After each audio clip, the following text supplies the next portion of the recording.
This is Truth Be Told. That not only are there reptilians here, new evidence of UFO fleets. We were close to nuclear war. To help you transform so that you can live your highest truth. We're not being told just because we're not ready for it. Geostations of frequency, vibrational. I was a homicide detective with LAPD. UFOs increase. Visitations.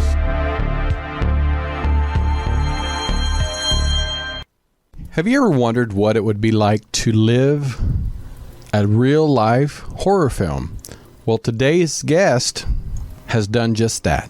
Andrea Perron and her family, their story actually inspired the movie The Conjuring. Famed paranormal investigators and devout Catholics, Ed and Lorraine Warren, they were reigned the king and queen of hauntings, said this was one of the most compelling experiences of their life, ridding the Perron family's home of demonic entities.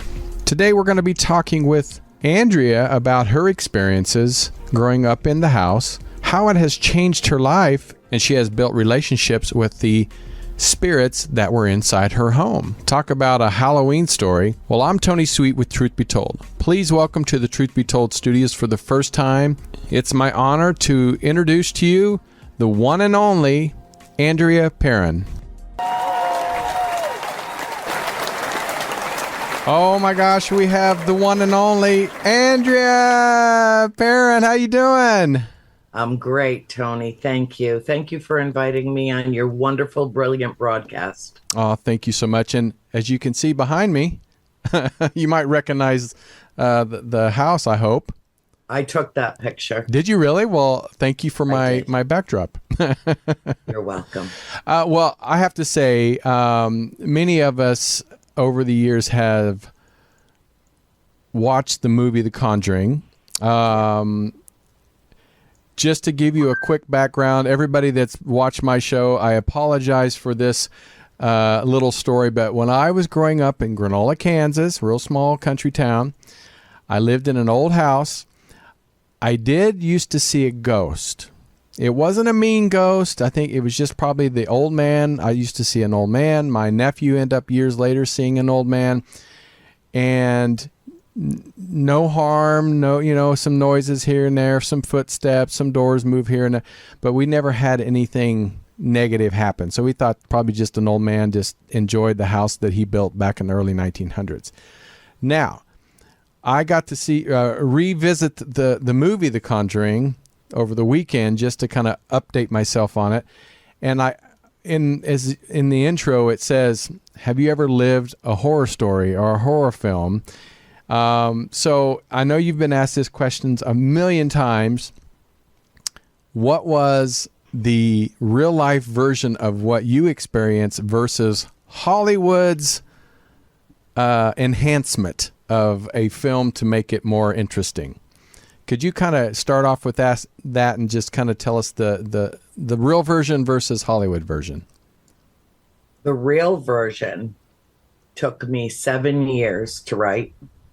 It's in the trilogy of books, House of Darkness, House of Light. It is, every word of it is the truth. Please believe me when I tell you the truth is stranger than fiction.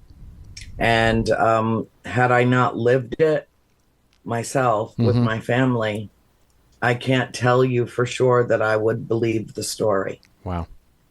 It is so intense, sometimes so disturbing, and what Ed Warren called the most significant investigation that he and Lorraine ever conducted. And The Conjuring bears no actual resemblance to our story.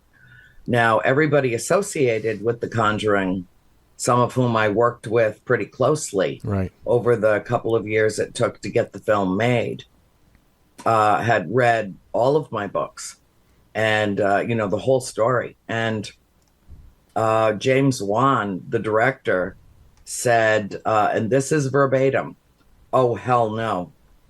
Oh, hell no. We can't tell this story." Now, it wasn't supposed to be based on my books. Of course, The Conjuring series is based on the case files of Ed and Lorraine Warren. Right. And because the Warrens considered our story the most compelling of all the investigations that they ever conducted over more than 40 years as paranormal investigators, that's why it launched the series. But none of the other films have anything to do with our story. They just moved on to, the next case files. And, even Lorraine, when I saw her at the premiere of the film, she pulled me aside and she said, "This isn't what was in my case files." And I just patted her hand and said, "It's all in the script, Lorraine. It's all in the script." That's why I refer to them as Hollyweird. Yeah, right. No, it's true. It's true. They were even, executives in 3-piece suits are fear-based carbon units. Yeah. And when they read the real story, which the screenwriters tried to incorporate elements of into the actual screenplay, and then would send it off to the suits, and they would send it back and say, "No, take it out. This will run people out of the theater." And their attitude is, what's the point of making a film that nobody stays to watch till the end? So your version they're investing, was millions and millions of dollars into making this film.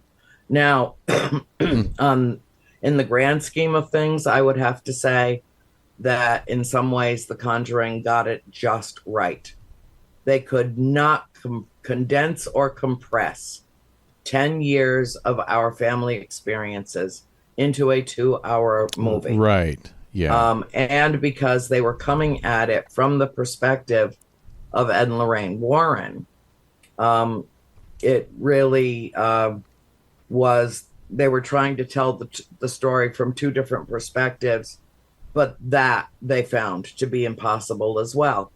However, I would not be one of the best-selling authors, if not the best-selling author in this genre, had it not been for that blockbuster film. Yeah, for sure. Because people who are serious about the paranormal, people who are, seeking this for something beyond entertainment, which always makes my skin crawl. I mean, this story was, all of us were alive at the time where this film came out. My baby sister April passed away very suddenly and tragically in March of 2017. Sorry about that. But she did live long enough to see the books published, to have her perspective published in the books.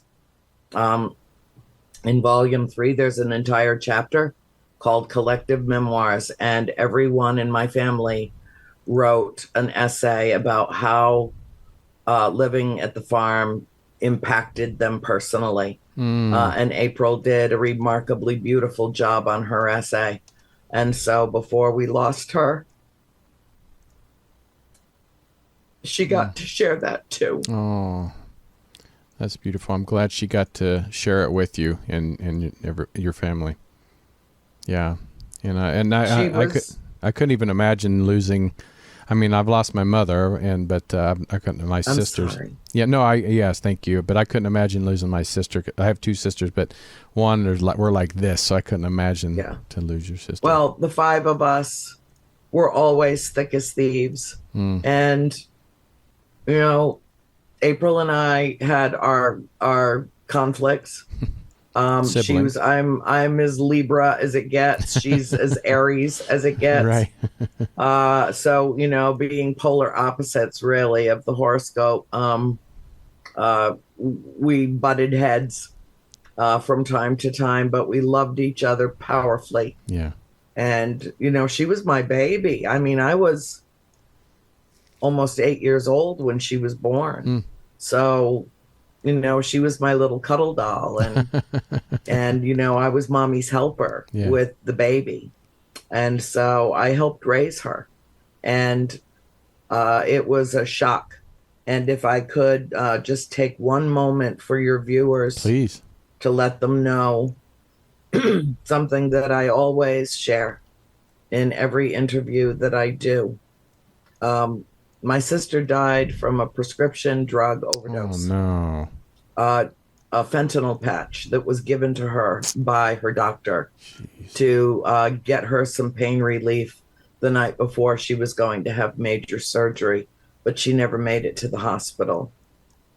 She opened up the patch and she laid it on her leg while she was preparing to apply it to her shoulder. And in the few minutes that it took for her to do that, it went straight through her artery to her heart. Jeez. It killed her within moments. Wow. And when her daughter went to pick her up to take her to the hospital for her surgery the next morning, she was gone. She was long gone. And I know what I have to tell the world about fentanyl is this: it will make you feel better until it makes you feel dead. Yeah. It is poison. It is toxic. It will eventually kill you or one of your loved ones. So please, please take to heart what I am saying. Don't suffer the same loss and the same tragedy that my family did so unnecessarily. It is hard to admit that the pharmaceutical company owns the lawmakers. Oh, for sure. In this country. For sure. On both sides of the aisle. And when it comes to, this is 100 times more potent than morphine, and morphine can kill you. So, yeah. And now it's being made synthetically and being mixed in all kinds of other drugs. And we have an opioid crisis in this country, legal and illegal, that is claiming generally about 20 people a day die from opioid overdoses of just fentanyl. Wow. That's a lot. What a waste and what a loss of humanity for no reason other than pushers. Yeah. And that includes some of the doctors that prescribe this when they have other options for pain relief for their patients that won't kill them. So thank you for letting me say that. Of course. If it reaches one set of ears and saves one life, I very much appreciate it. And I promised her as part of her eulogy that I won't let this subject die with her. Yeah. Yeah. And I have to say, my mother also, she was not fentanyl, but she pretty much got addicted to prescription drugs because she was taking 20 to 30 a day, and half the time I'm like, what is that for? Well, it's for to counter this one and then this one to counter that one. And I'm like, and that's one reason I barely even take an aspirin, because I just don't want to ever get addicted to something. I mean, I understand if it's, going to save your life, but not sit there and counter. Not if it's going to claim it. Exactly. So thank you for sharing that. I really appreciate you sharing that. Well, it sounds like, this event that happened to you, I don't know, do you call it a haunting? What do you call the event that happened to you? Cohabitation. Cohabitation. How did that affect your family afterwards? I know, when I used to see the old man, it did perk. My dad was like, yeah, whatever. But everybody else, my mom and my siblings, we all would talk about it, and I could hear this and I hear that. So we all were kind of interested in it. But with you, like you said, that was a little more intense experience. How did that bring your family together even closer than it did even maybe before? Because I know everybody was fairly young when it happened. Well, what the Conjuring got right is the grand scheme of things, the overarching impression that I believe is left with most people who see the movie. And it's threefold. I think people leave with the impression that good does conquer evil, that love does conquer fear, and certainly the correct impression that the Perron family endured an extreme haunting that we all survived. There were some questions as to incidents that occurred in the house that could have resulted in death for certain members of my family. And I don't know what prompted it. I don't understand why there was a negative force in that house that I don't feel there anymore. I go regularly up to the farm. In fact, I'm going to go up and spend all of Halloween weekend there with the new owner, Jacqueline Nunez, who is just a brilliant, beautiful soul, a ray of sunshine, a point of light in the firmament. She is the exact right owner of the house. And she paid a fortune to get it, but it was because she wanted to preserve it and to use it as a point of enlightenment for everyone that ever came to visit. And she is doing just that, not using it as, more of a revolving door than of, paranormal investigators, but bringing people in, giving them tours, letting them, have all their senses sparked, including their third eye, which it's amazing what she's done just in a few short months to shift the energy in the house. I love it there. I never wanted to leave it. I wanted to live in that house my whole life. I was absolutely devastated when my parents called me in my senior year of college and told me that they had sold the farm. I hyperventilated. I sobbed so hard I could not breathe. And I was very angry because I told them that I thought that our family was a democracy and not a dictatorship, and nobody even asked my opinion. It was like I was out of sight, out of mind, all the way in Pittsburgh at Chatham College, and no one even asked my opinion about the house. And as I'm yelling at my father, just, yelling at him, angry and sobbing and completely out of my mind, upset, he said, okay, let me put your mother on the phone, which, that's the easy way out. Here, Carolyn, you talk to her, because I can't talk to her because she's just lost it. And she's the one that said to me, honey, I told your dad that we had to sell the farm because I know in my heart and in my soul that I will not survive another year here. And that was the end of that. If I had to weigh the farm versus my mother's life, there was no call to make. She went so far as to tell him that if they didn't sell the farm, that she would have to take her children and leave. So basically what she was doing was, I'm sorry, honey, I can't hear you. Why did she feel so strongly about that?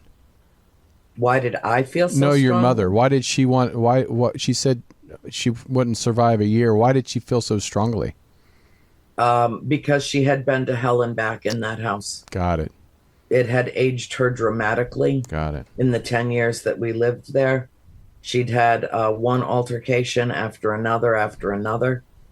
And even though she had had her own epiphany about the house didn't want to let go of us. And she had to ask the spirits to let us go.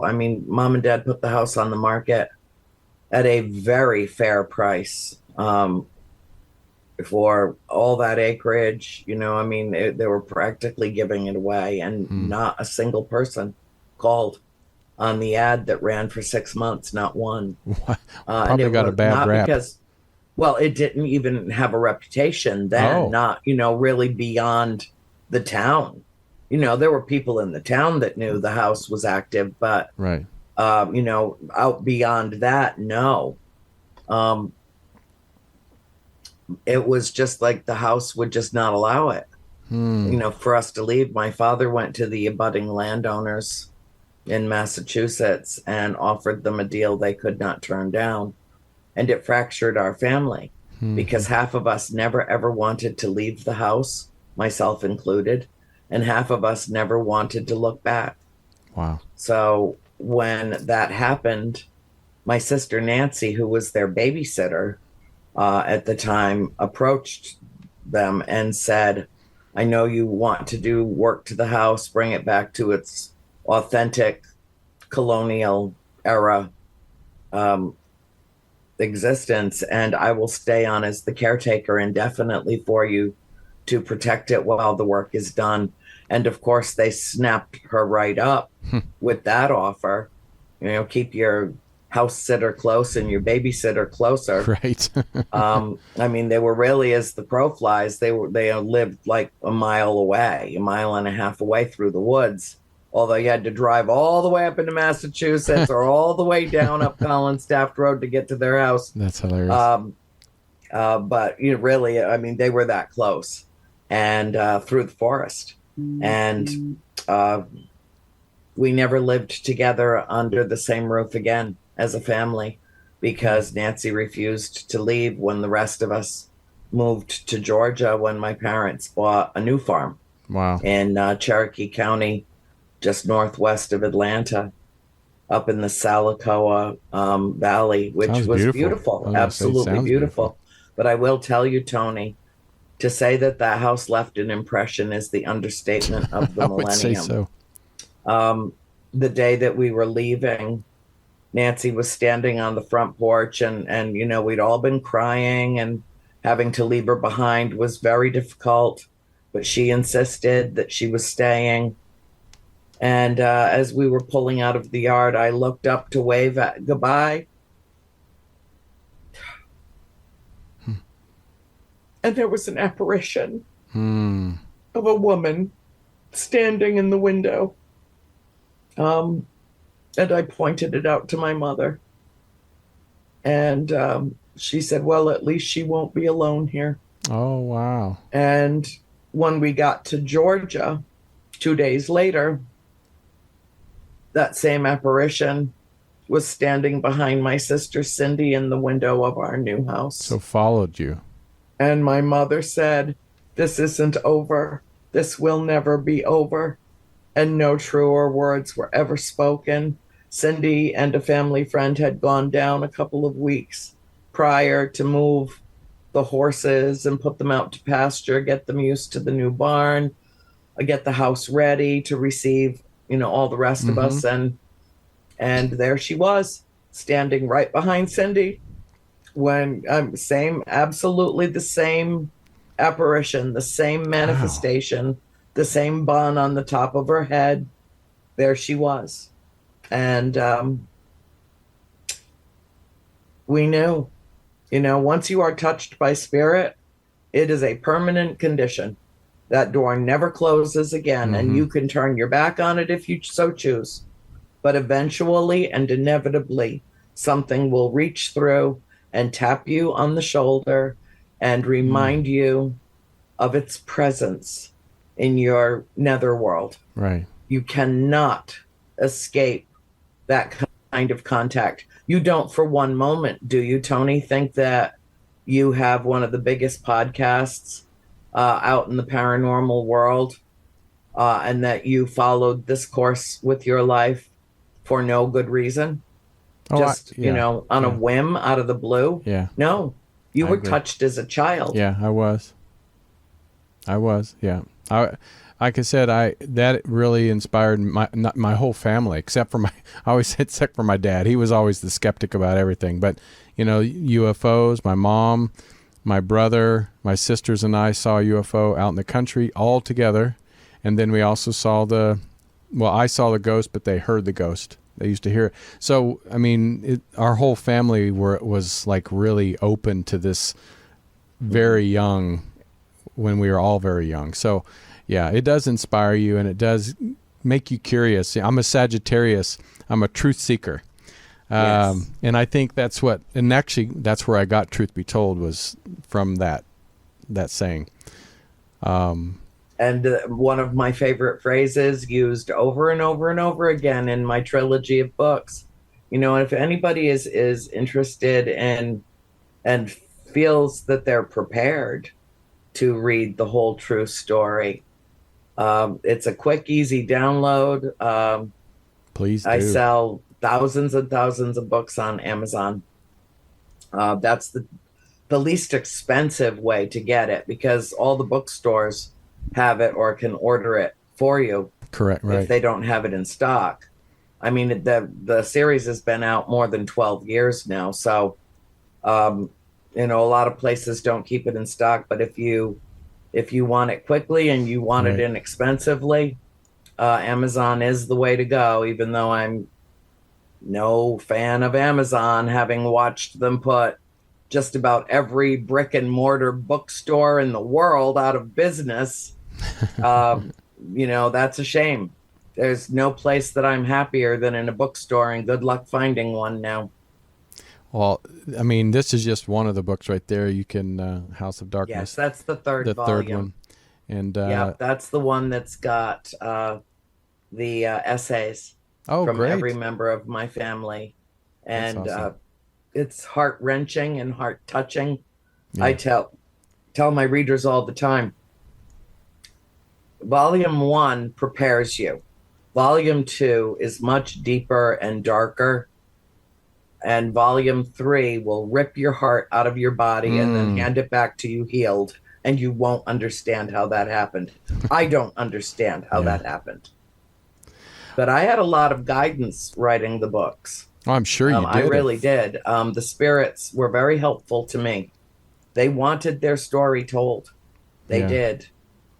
In fact, if you don't mind, because for most people who don't know this, but we are pre-recording, so we usually go live, and I ask people in the chat room, if they have questions for our guests. But today, since I knew we were going to be pre-recording, I went ahead and asked anybody that wanted to ask questions for you. Do you mind taking a couple questions from our listeners?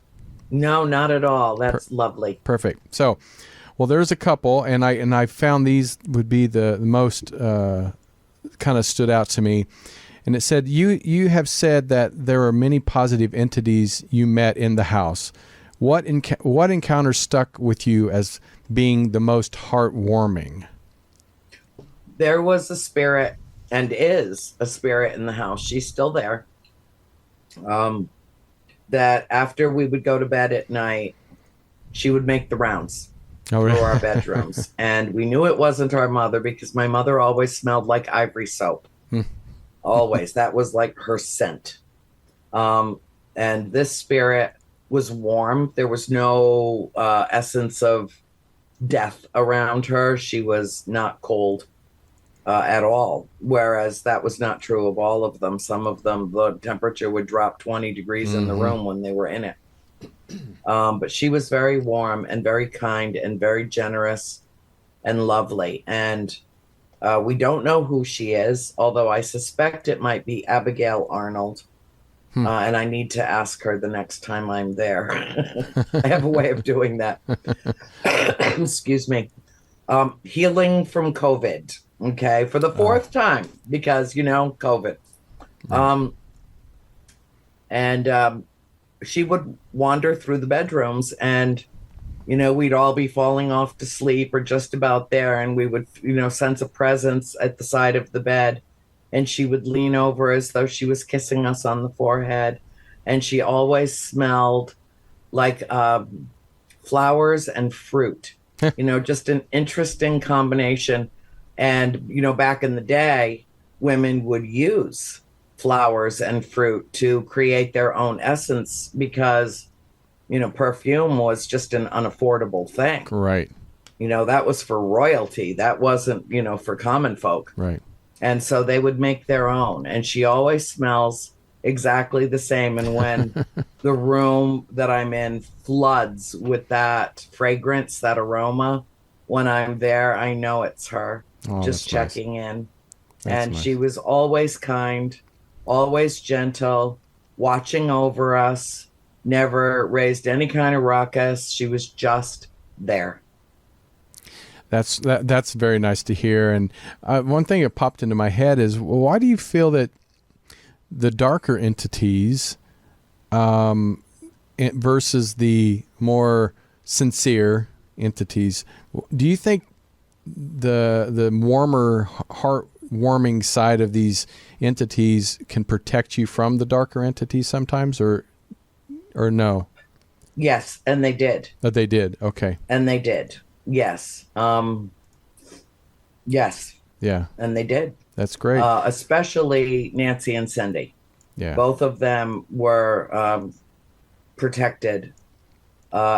During a visit that they made to the farmhouse in 1996, they were touched, they were spoken to, and they heard the voice together, even though they said, Cindy said that they got put in the bubble together, and they both heard, "Oh my God, it's you, you're back." And they felt like that entity was protecting them from someone darker that was standing back, that was staying back away from them, behind what was at the time the owner of the farm. And they didn't talk about it in front of her, and they didn't talk about it until they were on their way home. But it was a very profound experience for both of them. And what they found so enlightening about it was, not only did she remember them, they felt like, and they'll both tell you to this day, that if she could have come with us, she would have. That she loved us. Oh, that's nice. And that's why Cindy says that the spirits at the farmhouse are trapped there. Well, I don't think that all of the spirits at the house are trapped there. We had, of course, the experience of one of them appearing behind Cindy at the house in Georgia. Now, if that spirit was trapped at the farm, be able to go. She would not have been able to, traverse 1,200 miles to be with my other sister. I think that profound attachments were formed with our family. Now, I have a little different take on all of this, and it has, garnered me some criticism in the field because, of course, there are a lot of people in this field of study, research, or just exploitation, whose stock and trade is fear. And if they can get people, to scream and yell and hide their eyes, and, they feel like they've accomplished something marvelous. And frankly, I'm not afraid of any of the spirits at all. I love them all, even the cranky ones. I do, because, they were cranky for a reason. And I think that they just needed for me to tell their story and to love them dearly. And I do. And I never have a problem in the house. In fact, honestly, Tony, everything has shifted in the last week or so. A very strange thing happened back in the spring. I was up at the farm filming an episode with the Ghost Brothers. And I love those guys. They're just great. If you haven't had them on your show, I'll make sure. Please, yes. I will connect you with them. Great, thank you. They are fantastic people. Very, very deeply spiritual men, very much family men, love and adore their families. And I just connected with them several years ago, actually backstage at an event. They were coming off, I was going on, and they came off and they were like, "Oh, it's Andrea Perron." And I'm like, "Oh, it's the Ghost Brothers." It was so funny. And we just, embraced each other automatically. Oh, that's great. And I told them, I said, it's weird, but I feel like sometime in the future we're going to work together. And, kind of a little premonition that I had. And turns out probably the most important like the most important shoot that I ever did at the farm was with them. Oh, that's great. And about 5-6 days ago, I received 4 screenshots from the episode that aired a week ago, Friday night. I believe it was like the 7th or the 8th of October that it aired. And I was at a meet and greet out in Vulture City, Arizona, up in the high desert. So needless to say, I couldn't watch it. I was hobnobbing with other para people. Is that the Paracon? Yes. It was a wonderful paranormal conference. That's absolutely awesome. Wonderful, and a very well preserved abandoned gold mine. Oh, that sounds amazing. Amazing. The antiques. Oh God, the drool was coming out the side of my mouth. Get the checkbook out. I'm like, I'm taking this. Oh gosh, none of it will fit in my luggage. So anyway, I get these screenshots, and I knew that something phenomenal had happened during the shoot, because Marcus came up to me at an event that we were doing together in May in Ohio at the Ohio State Reformatory. And then, the guys joined him and they pulled me off to the side and they're like, Andrea, our producers never do this, but they dragged us into the studio and they showed us 7 minutes of film from our shoot with you at the farm. I was like, oh, that's great. And they said, no, you don't understand. Our producers never show us anything before the episode actually airs. They wanted to prepare us for the airing of this episode. And I said, oh, okay, well, what happened? And they said, well, we can't tell you. What do you mean you can't tell me? Then why bring it up? Yeah, that's a tease. Why can't you tell me? And they said, because we told them that we wouldn't. We were sworn to secrecy. We all have non-disclosure agreements, and I've signed 1,000 of them, so I know. And I was like, all right, that's fine. I'll see the episode when it comes out. And I didn't know when it was coming out, although I suspected that they were going to save it for October.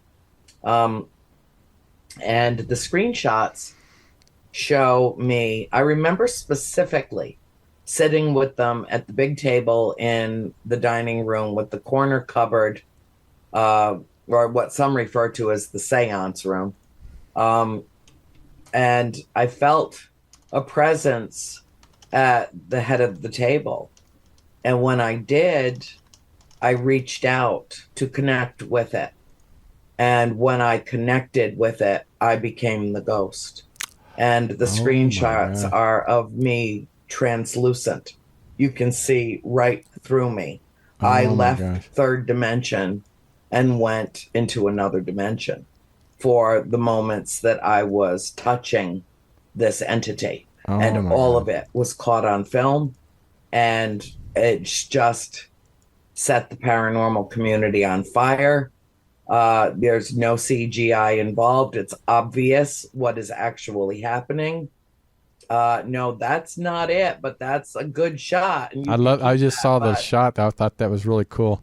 I will send you. Please, we can add that. I will send them to you so that you can put them in here. Yes, please. Yes. In this, in fact, I'll send them to you right now. Perfect. I'm going to mark this so I can add it in. I've got you on speed dial, and I want to see your reaction to these. That would be awesome. That would be amazing. Oh my God, Tony, you're going to freak out when you see these. I can't wait for you to see them live, on the air. All right, here we go. I mean, they're amazing. And I didn't even know that was captured, because honestly, it wasn't the first time that's happened to me, but it was certainly the first time that it was captured on film. Certainly it was that. And if you enlarge them in your phone, you will see that right over my head and shoulders, there are 2 extraterrestrial vessels that were accompanying me in the house. They showed up in a multitude of different spots in the house. That's not a reflection from the cameras.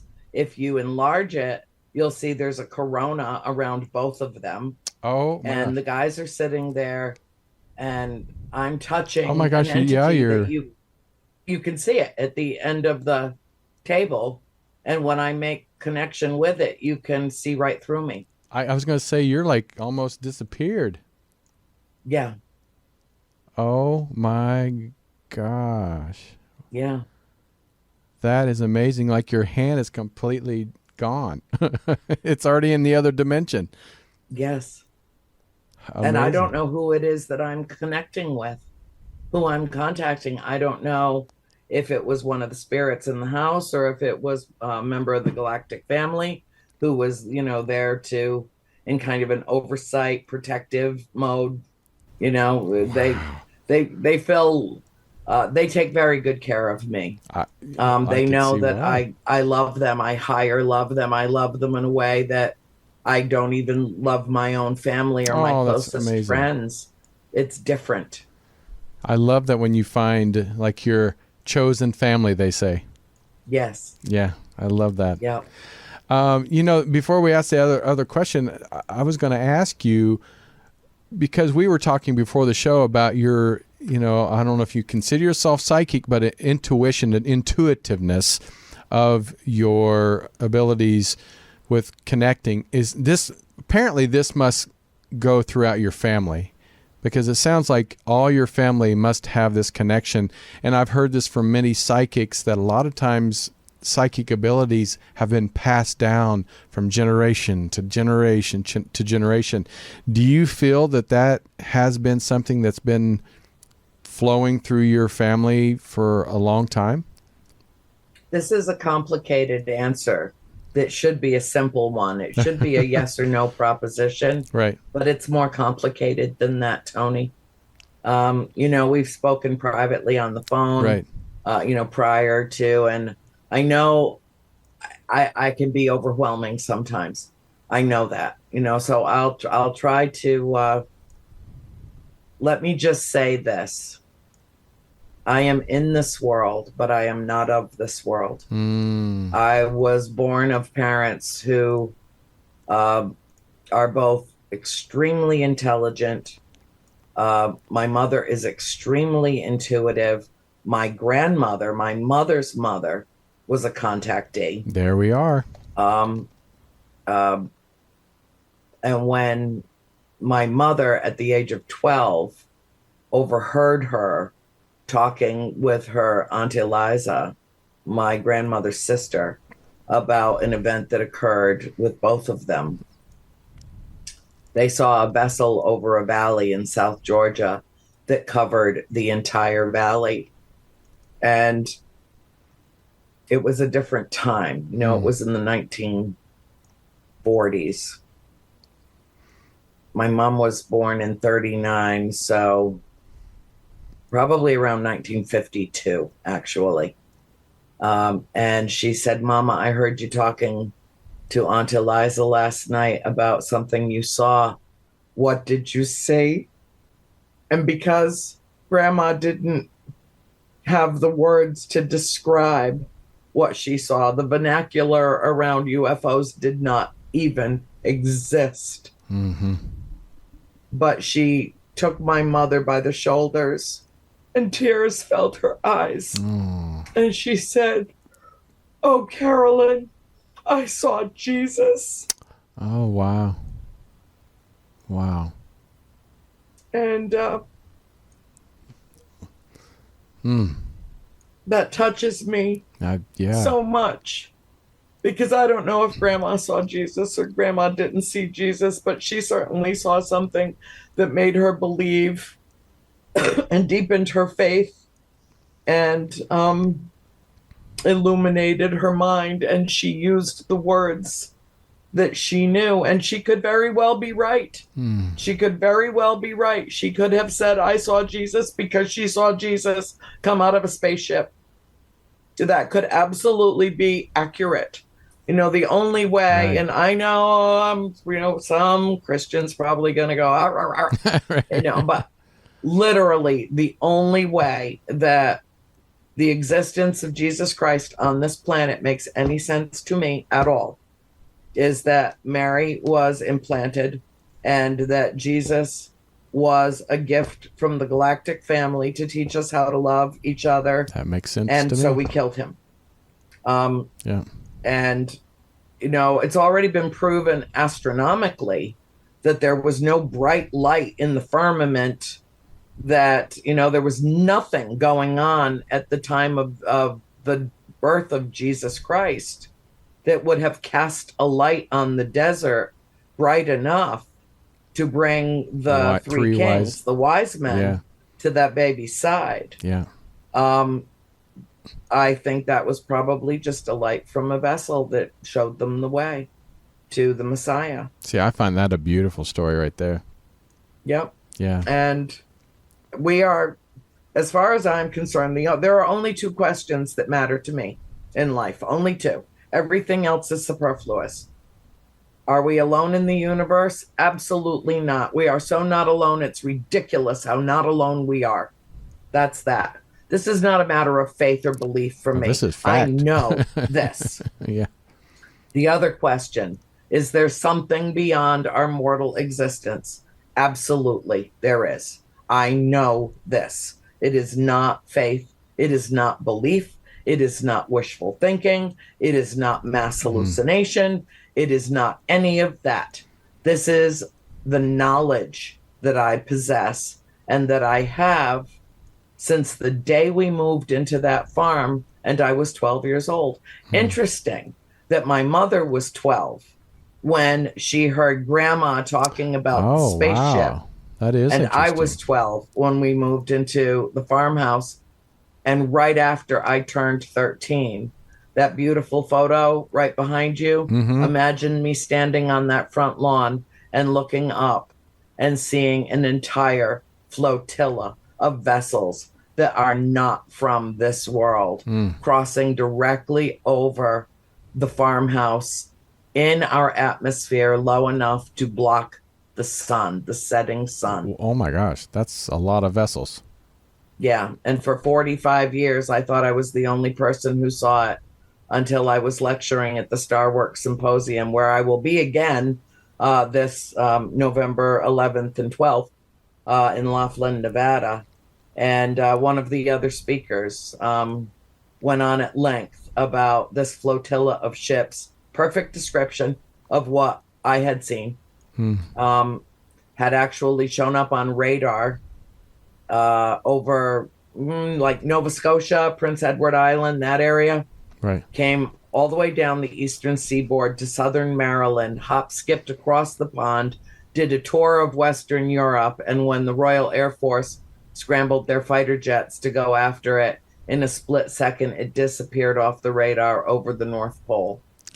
And Santa Claus. According to probability and statistics, it likely flew directly over the heads of approximately 60 million people, and there were 10,000 reports. So either Can't deny those that. people did not see it because they were not supposed to, and only those of us that were supposed to see it actually could. Or I think that's the most plausible explanation. Right. Even though Cheryl Costa, who is a statistician, and I was just with her at the UFO Contact in Houghton Lake, Michigan a few weeks ago. And they've got it down to a science now. Like and amazing. 1 in 257 contactees, experiencers actually report their sightings. 1 in 257. So Tony, you tell me how many people on this planet have seen, experienced, and possibly interacted with UFOs? A lot. A lot. Yeah. And I remember I stopped by the Navajo Museum in Arizona once, and we started talking about it, and the curator at the time opened up to me about her experience of being a child with her mother and her grandmother all seeing a UFO, and actually could see the being inside of the craft through open portal or a window. And I have as well. Yeah, but that's what I'm saying. It's like every religion and tradition, and everybody has their own experiences, and it's so similar to, and the Navajo is very picky of who they talk to their experiences about. So, Yes. but, well, unfortunately, we have only just a few minutes left. I'm going to have you, I know, but we've already been on talking for 50 minutes. I can't believe that. Can we I'll come back anytime, Tony. I was going to say, Was can we there do a one more part two? question from your audience? Yes, wanted me to answer? let's ask this question, because I want to make sure everybody has potentially asking a question. And this one actually just says, do you feel protected by any of these positive spirits, which we kind of talked about? And was there any sense that they were helping you in another realm, or were they also victimized in their living space when they were living? Do you think they were victimized by another entity when they were living? So were you protected by spirits, which we kind of Yes. answered? And then do you think these ghosts were victimized or maybe experienced their own experiences? I don't know. I would have to ask them that. I don't know anybody that lives this thing called life without, in one way, shape, or form, becoming the walking wounded, having some trauma, something, that affected them in a very significant way in their lives. And perhaps that is why some, most, I think, just go on after death, go on to the next realm, go on to the next life, go on to whatever. And there are no experts in this field. Yeah. None of us know where they are. All I know is that I can get there when I want to and interact with them in a really meaningful way. And so, I don't know, but I've always suspected that the reason why some spirits linger is because they either died so suddenly or so tragically that they might not understand that they're dead. Or that they felt like they did things in life where they were afraid to go to the light on the other side because they didn't know if it was their interpretation of what heaven or hell might be. Heaven is the bright light and hell is fire and brimstone. And which one is it? And am I going to my eternal damnation or my eternal reward? Yeah. But I was a bad person in life. I think that the spirits retain elements of their characters as they were in life, in afterlife. I do not try to cross spirits. I'm grateful for them, that we are able to actually have a sense of their existence in another realm. Is incredibly informative to us that live in this one. Imagine if we were all surrounded by spirit all the time and never knew it. Had I not grown up in the house that I did, when my sister came to me after her death, I might not have recognized that it was her. Right. So I'm grateful. I am deeply appreciative that I had the upbringing that I did in the place that I did. And 30 years later, once I'd had a chance to process it, decided to write our story, tell our story to the fullest extent that I could. And in doing so, it has liberated and illuminated the world. And for that, I am humble. And I just lay my reputation and my family's reputation on the line every time I speak about this. And, we've been absolutely consistent about our story for 50 years. So there it is. Well, I'm humbled by having you on my show, and I cannot wait to have you back. And it can't be a year. It has to be way earlier than that. Way earlier. Yes, and because I have so many other questions to ask you, but unfortunately, time's up.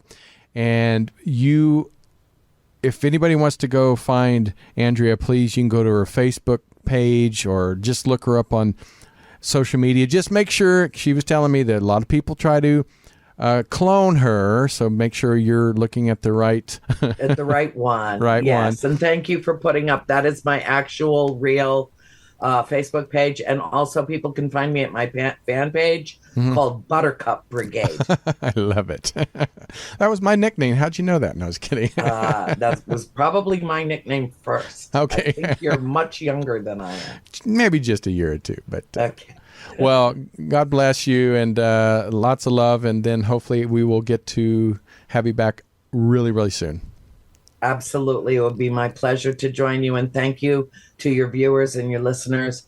I appreciate having the opportunity to connect in this loving way.